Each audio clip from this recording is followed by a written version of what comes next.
Conte discovers scale of Tottenham job, and there is no quick fix.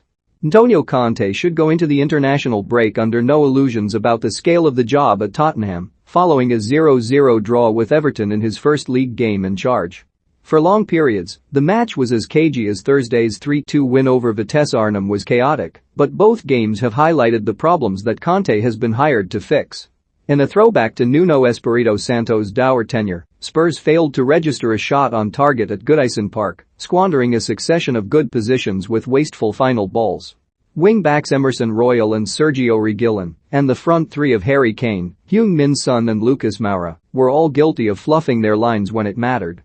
Spurs may have a superstar manager who was hailed by traveling supporters waving Italian flags, but they still have a hodgepodge of a side, which may ultimately need more than simply fine-tuning. Spurs were toothless and loose, and their passing was particularly poor against an Everton side who were missing their spine of Yerry Mina, Abdoulaye Doucouré and Dominic Calvert-Lewin. Substitute Giovanni Lo Celso came closest to a breakthrough, thumping the post with a curling effort in the final few minutes before Everton's Mason Holgate was sent off for a rash lunge on Pierre-Emile Højbjerg in stoppage time.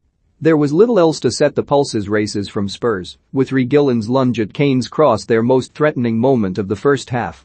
On the bright side, the visitors were energetic, led by the battling Oliver Skipp, and there was more of a defined structure to their play than during Nuno's unhappy tenure.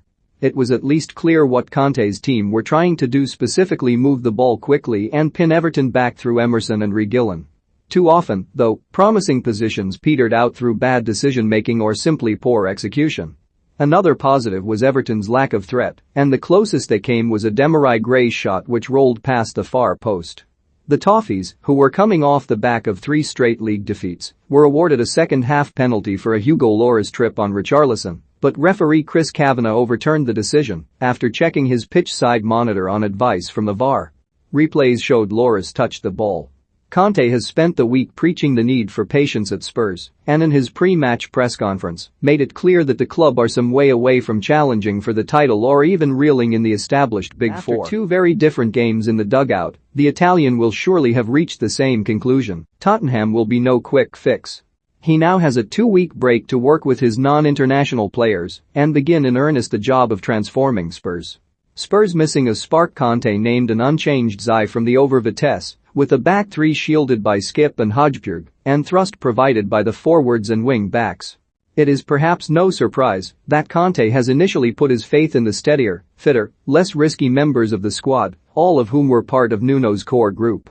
But while Spurs fashioned some good openings, there felt like a ceiling on the quality of chances they were likely to make without an injection of more creativity.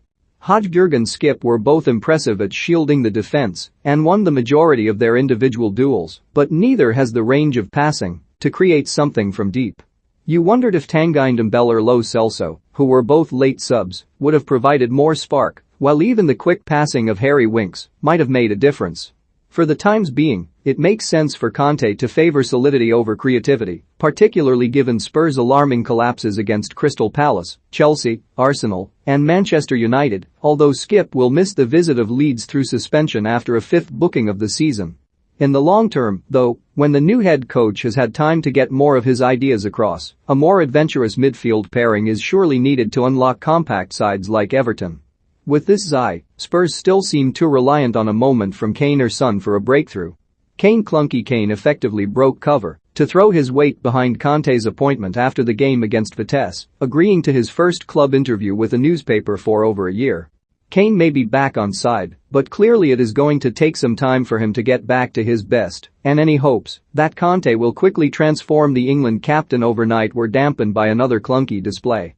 He was often crowded out by blue shirts and struggled to find the space or support to make an impact in the final third.